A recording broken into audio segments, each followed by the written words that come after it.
Naomi's hands shook as she stood outside the mahogany door of Kang Dae-hyun's private office. Through the frosted glass, she could see a silhouette pacing back and forth like a caged animal. Her heart hammered against her ribcage so violently she thought it might shatter. She knew she shouldn't be here. Knew that every fiber of her being screamed at her to turn around, run back to the university, and pretend Sarang had never asked her to drop off these stupid documents. But her feet wouldn't move. They never could when it came to him. The door swung open before she could knock. Dae-hyun stood there, his usually composed face cracked with something raw and desperate. His dark eyes locked onto hers, and the air between them crackled with 4 months of unspoken tension. "You came," he said, his voice rough. "Sarang asked me to bring these." Naomi thrust the folder toward him, her voice barely above a whisper. "She has an exam. I should go." His hand caught her wrist, gentle but firm. "Please, don't. But let's rewind. Let's go back to where this impossible situation actually began, 3 months earlier, when Naomi had absolutely no idea her life was about to implode in the most unexpected way.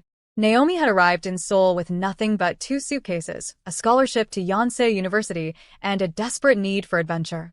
At 24, she'd spent her entire life playing it safe in Atlanta, doing everything her parents expected. Korea was supposed to be her rebellion, her chance to discover who she was outside of everyone's expectations. She'd been assigned a roommate through the international student program, and when Sarang bounced into their shared apartment with infectious energy and an armful of snacks, Naomi knew she'd found something special. "You're going to love it here," Sarang had squealed, pulling Naomi into an enthusiastic hug. "We're going to be best friends. I can feel it." She'd been right. Within weeks, they were inseparable. Sarang showed her the hidden cafes tucked into Seoul's alleyways, taught her Korean phrases that actually mattered, and laughed at her terrible attempts to use chopsticks. They stayed up late watching K-dramas, critiquing the plot twists and swooning over the romantic leads. Sarang was sunshine personified, warm and open in a way that made Naomi feel instantly at home in a country that was completely foreign to her. 3 months into the semester, Sarang had grabbed Naomi's hands across their tiny kitchen table, her eyes sparkling with excitement. "My family wants to meet you. My dad's been asking about you for weeks. I've told him so much about my amazing roommate from America." "Your dad wants to meet me?" Naomi had felt her stomach flip, though she didn't understand why. It was just a family dinner. Normal. Expected even. He's really traditional about these things.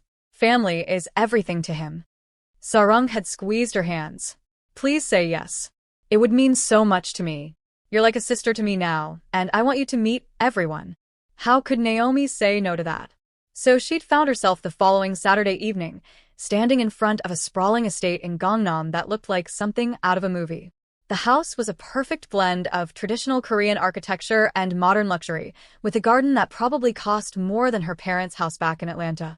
"Your family is rich," Naomi had whispered to Sarang as they walked up the stone pathway. Sarang had shrugged, almost embarrassed. "My dad works in import-export. He's done really well for himself." The moment Naomi stepped through those doors, her life tilted on its axis. The interior was elegant, minimalist, with art pieces that screamed money and taste. But none of that registered, because standing at the base of a curved staircase, speaking in rapid Korean to a man in a dark suit, was Kang Dae-hyun. He turned when he heard their footsteps, and Naomi forgot how to breathe. He was tall for a Korean man, probably 6 feet, with broad shoulders filling out an expensive black sweater. His face was all sharp angles and strong lines, with dark eyes that seemed to see straight through her. Silver streaked through his black hair at the temples, giving him a distinguished air that made him look both dangerous and refined. He was handsome in a way that was almost unfair, the kind of handsome that made you forget your own name. But it wasn't just his looks. It was the way he carried himself, the quiet power that radiated from him, the way everyone in the room seemed to orbit around him, waiting for his approval. "Appa." Sarang rushed forward, throwing her arms around him. "This is Naomi. My roommate I've been telling you about." Dae-hyun's eyes met Naomi's over his daughter's shoulder. Something passed between them in that moment, something electric and terrifying and completely inappropriate. Naomi felt it slam into her chest like a physical force. If you're already feeling the tension and want to see how this forbidden situation unfolds, hit that subscribe button and drop a like right now. Because what happens next will absolutely blow your mind, and you don't want to miss a single moment of this insane story. It's an honor to meet you, Mr. Kong. Naomi bowed, grateful that Sarang had taught her proper Korean etiquette. Her voice sounded strange to her own ears, breathy and affected. The honor is mine. His English was perfect, barely accented. He extended his hand, and when Naomi took it, she felt electricity shoot up her arm. His hand was warm, his grip firm but careful. He held on a fraction of a second too long. Sarang speaks very highly of you. Thank you for being such a good friend to my daughter. Naomi forced herself to pull her hand away, her skin still tingling from his touch. She could feel Sarang watching them, oblivious to the way the air had suddenly become too thick to breathe. Come. Dinner's ready. Sarang looped her arm through Naomi's, practically dragging her toward the dining room. Wait until you taste the food. Our chef is amazing. The dining room was stunning, with a long table that could seat at least 20 people. Tonight, it was set for just the three of them. Naomi noticed the absence of a mother figure and wondered briefly about Sarang's family situation, but her friend had never mentioned her mother, and Naomi had been too polite to ask. Dae-hyun sat at the head of the table, Sarang to his right, and he gestured for Naomi to sit to his left. The proximity made Naomi's pulse race in a way that filled her with guilt. This was her best friend's father. She had no business feeling anything when she looked at him. But God, she did. So, Naomi, Dae-hyun said as staff members brought out the first course, Sarang tells me you're studying international business. What drew you to Korea? His voice was smooth, cultured, with just enough interest to make it feel personal rather than polite. Naomi found herself wanting to impress him, to say something intelligent and memorable. Honestly, I wanted to understand business from a perspective that wasn't Western-dominated. Korean companies have revolutionized so many industries. Samsung, Hyundai, LG. I wanted to learn how they did it. She paused, then added, and I needed to prove to myself that I could do something brave. Something flickered in Dae-hyun's eyes. Respect, maybe. Or understanding. Bravery is underrated. Most people spend their entire lives playing it safe. That's exactly what I told her. Sarang interjected, beaming. When Naomi told me she'd never left the United States before coming here, I was like, that's so brave. Just picking up and moving to a country where you don't know anyone or speak the language. Your Korean is improving rapidly from what Sarang tells me, Dae-hyun said, his gaze never leaving Naomi's face. Sarang is a patient teacher. Naomi smiled at her friend, trying desperately to focus on literally anyone else in the room besides the man whose presence seemed to fill every corner of her awareness. The dinner continued like that, polite conversation that somehow felt charged with meaning. Dae-hyun asked about her family, her goals, her impressions of Seoul. He listened with an intensity that made Naomi feel like she was the only person in the world. Several times, their eyes met across the table, and Naomi had to look away before Sarang noticed the flush creeping up her neck. When dessert arrived, Sarang's phone buzzed insistently. She glanced at it and groaned. It's my study group. They're freaking out about the economics midterm. I need to do a video call with them. She looked apologetically at Naomi. Do you mind? It'll just be like 20 minutes. Of course not. Go. Naomi waved her off, ignoring the way her stomach dropped at the thought of being alone with Dae-hyun. Sarang disappeared upstairs, leaving them in suddenly deafening silence. Naomi focused intently on her dessert, some kind of delicate Korean rice cake that she could barely taste. You don't have to be nervous, Dae-hyun said quietly. Naomi's head snapped up. I'm not nervous. You haven't looked at me since Sarang left the room. There was no judgment in his voice, just observation. Have I made you uncomfortable? No. Yes. I don't know.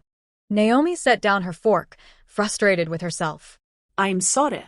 You've been nothing but kind and welcoming. I'm just not used to. To what? She couldn't say it. Couldn't admit that she wasn't used to feeling drawn to someone the way she was drawn to him. That sitting across from him made her heart race and her thoughts scatter. That he was 20 years older than her and her best friend's father, and she had no right to feel any of this. To such formal dinners, she finished lamely. Dae-hyun's lips curved into a small smile that told her he knew she was lying. Sarang's mother passed away when she was 7. Cancer. Since then, it's just been the two of us. These dinners are important to me. They're how I stay connected to my daughter's life, especially now that she's grown. I'm so sorry about your wife. It was a long time ago. He took a sip of his wine, his expression distant. I threw myself into work afterward. Perhaps too much. I'm trying to be better about that now. Being present. The vulnerability in his admission cracked something open in Naomi's chest. This wasn't just some intimidating, powerful man. He was a father who'd lost his wife and was trying his best to stay close to his daughter. Sarang talks about you all the time, Naomi offered. She's so proud of you. She thinks you hung the moon. And what do you think? The question caught her off guard. The way he asked it, the way he was looking at her now, it felt like more than polite dinner conversation. It felt dangerous. I think, Naomi said carefully, that you're a good father who clearly loves his daughter very much. That's a very diplomatic answer. I'm a diplomatic person. Are you? He leaned back in his chair, studying her with those dark, penetrating eyes. Because Sarang tells me you have very strong opinions about most things. She says you're passionate, outspoken, and you don't hold back when something matters to you. Naomi felt exposed, like he could see straight through her carefully constructed politeness to all the chaotic feelings swirling underneath. Maybe I'm learning when to hold back. That would be a shame. Before Naomi could figure out how to respond to that, Sarang came bounding back into the room, oblivious to the tension she'd just interrupted. Sorry about that. My study group is a disaster. But hey, we should probably get going anyway. Naomi and I have that early class tomorrow. Naomi stood so quickly, she nearly knocked over her water glass. Right. Yes. Thank you so much for dinner, Mr. Kong. It was lovely. Please call me Dae-hyun. He stood as well, ever the gentleman. And thank you for joining us. I hope you'll come again. Naomi did come again. And again. And again. Over the next 4 months, those family dinners became a regular occurrence, happening at least once a month, sometimes twice. Each time, Naomi told herself it would be the last. Each time, she couldn't bring herself to say no when Sarang asked. And each time, the invisible thread connecting her to Dae-hyun pulled tighter, until she felt like she was suffocating under the weight of feelings she had no right to have. The second dinner, Dae-hyun asked about her favorite books. They spent an hour discussing literature while Sarang scrolled through her phone, bored by their intellectual debate. Naomi discovered he loved philosophy, particularly Eastern philosophy, and the way his eyes lit up when he talked about Confucius and Laozi made her want to learn everything he knew. The third dinner, he asked about her dreams for after graduation. She admitted she didn't know, that she felt pressured to follow a traditional path, but wasn't sure it was what she wanted. He'd leaned forward, his voice intense. Life is too short to live by someone else's definition of success, Naomi. Find what sets your soul on fire and chase it. Consequences be damned. The words had stayed with her for weeks. By the fourth dinner, they developed a rhythm. Sarang would inevitably get called away by friends or schoolwork, leaving Naomi and Dae-hyun alone. They'd talk for hours, about everything and nothing. He told her about building his business from nothing, about the loneliness of success, about how he sometimes felt like he was playing a role rather than living an authentic life. She told him about growing up as the oldest daughter of immigrant parents, about the weight of expectations, about her fear that she'd never be brave enough to truly be herself. With him, she felt seen in a way she'd never experienced before. But it was the fifth dinner when everything shifted. Sarang had stepped out to take a phone call from her boyfriend, a detail she'd been hiding from her father. Naomi and Dae-hyun were in his study, a room lined with books and expensive art. He'd wanted to show her a first edition of her favorite novel he'd acquired. You bought this? Naomi had gasped, running her fingers reverently over the cover. I saw it at an auction and thought of you. He'd said it so casually, like dropping thousands of dollars on a book for his daughter's friend was normal. Dae-hyun, this is too much. I can't accept this. I'm not giving it to you. I'm sharing it with you. He'd moved closer, reaching past her to open the book.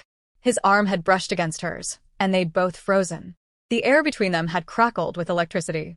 They'd stood there, too close, both of them breathing too hard. Naomi had felt herself leaning toward him, pulled by a force she couldn't control. She'd seen the same struggle in his eyes, the war between what he wanted and what was right.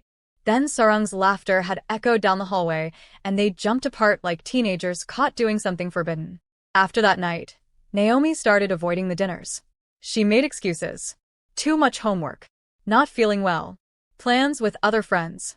Sarang had looked hurt, confused by the sudden distance, but Naomi couldn't explain.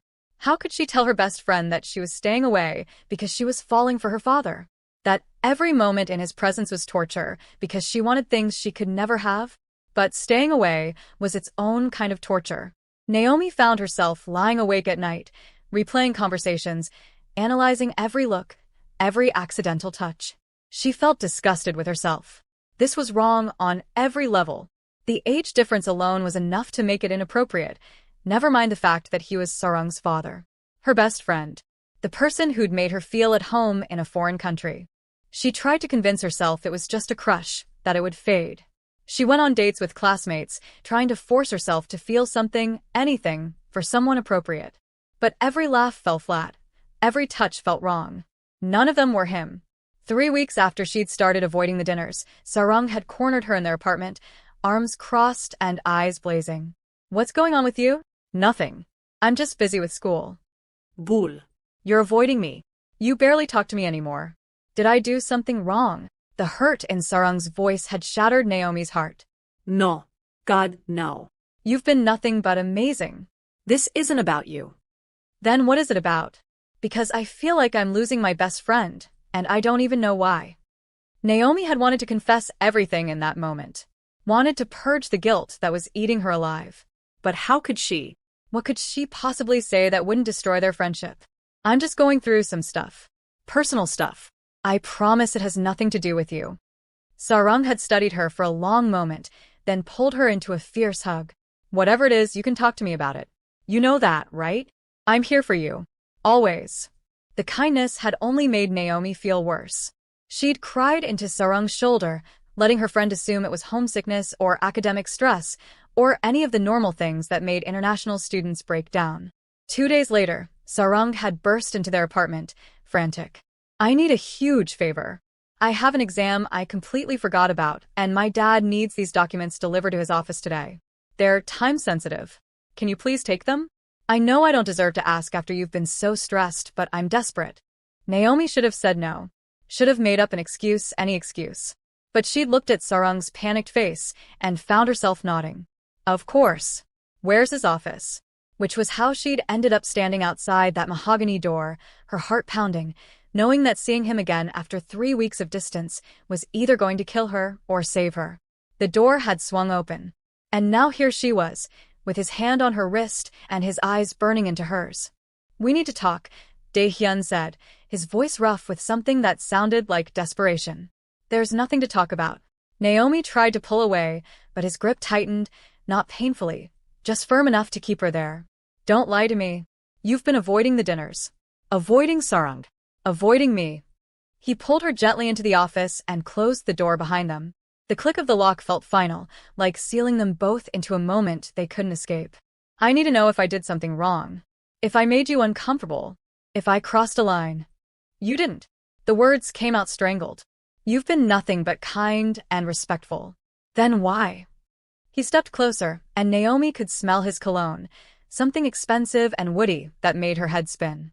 Why did you disappear? Because I can't do this anymore. The words burst out of her before she could stop them. I can't sit at your table and pretend that everything is normal. I can't listen to you talk and look at you and feel. She cut herself off, horrified at what she'd almost said. Dae-hyun went very still. Feel what? Nothing. Forget it. I should go. She moved toward the door, but he stepped in front of it, blocking her exit. Naomi. Feel what? Please don't make me say it. Her voice cracked, tears burning behind her eyes. Please, Dae-hyun, just let me go. I can't. His composure was cracking now, his carefully controlled mask slipping. Not until you understand that you're not alone in this. The words hung in the air between them, heavy with meaning. Naomi's breath caught. What are you saying? I'm saying that for 4 months, I've been fighting something that gets stronger every time I see you. I'm saying that I think about you constantly. That I bought that book because I wanted to see your eyes light up when you saw it. That I ask Sarang about you every single day because I need to know that you're okay, that you're happy. His voice dropped to barely above a whisper. I'm saying that I have feelings for you that I have no right to have. And it's destroying me. Naomi stared at him, unable to process what she was hearing. This couldn't be real. This had to be some kind of dream or nightmare or fever hallucination. You're my friend's father, she whispered. I know. You're 20 years older than me. I know. This is insane. I know.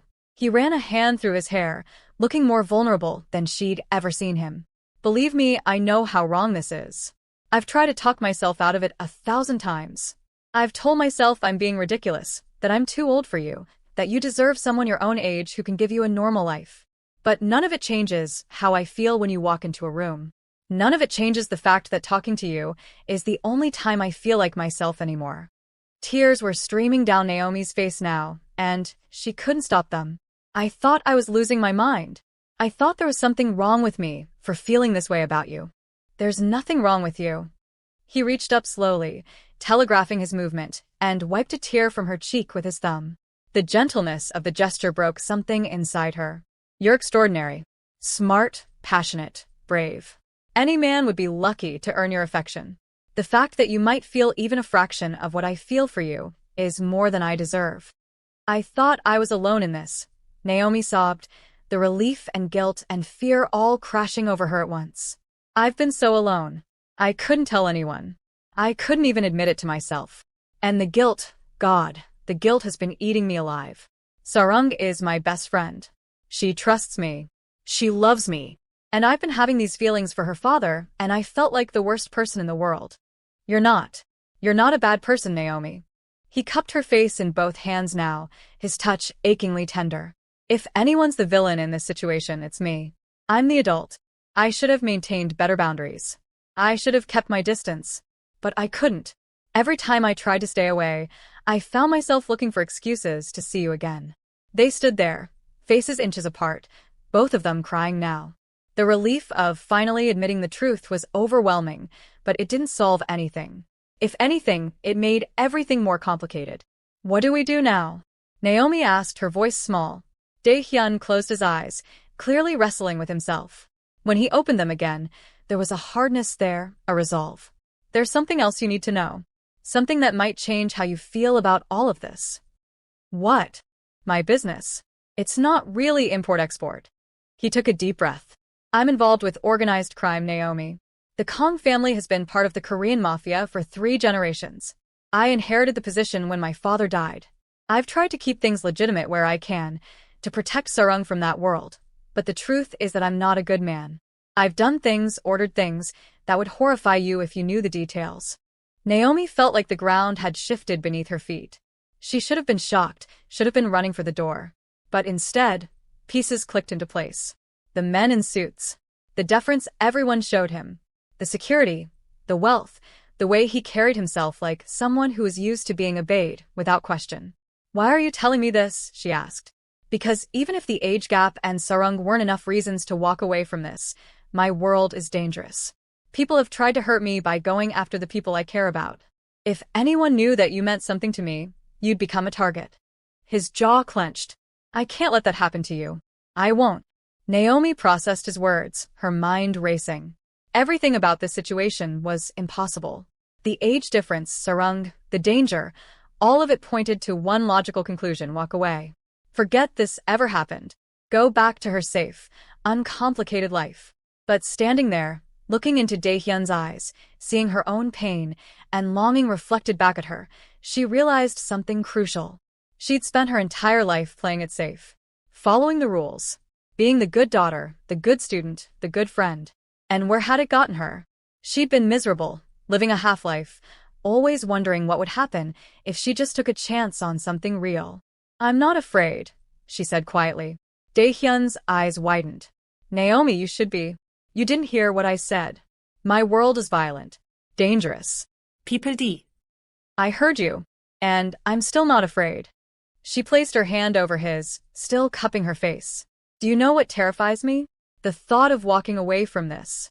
The thought of spending the rest of my life wondering what if. I've been playing it safe my whole life, Dae-hyun, and I'm tired. I'm so tired of being afraid. I'm not afraid, she said quietly. Dae-hyun's eyes widened. Naomi, you should be. You didn't hear what I said. My world is violent. Dangerous. People D. I heard you. And I'm still not afraid. She placed her hand over his, still cupping her face. Do you know what terrifies me? The thought of walking away from this. The thought of spending the rest of my life wondering what if. I've been playing it safe my whole life, Dae-hyun, and I'm tired. I'm so tired of being afraid. This isn't some adventure you can walk away from when it gets hard. I know that. Her voice was stronger now, more certain. But I also know that what I feel for you isn't going to go away just because I ignore it. I've tried.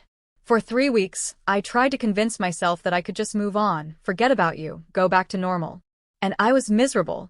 Every single day, I was miserable.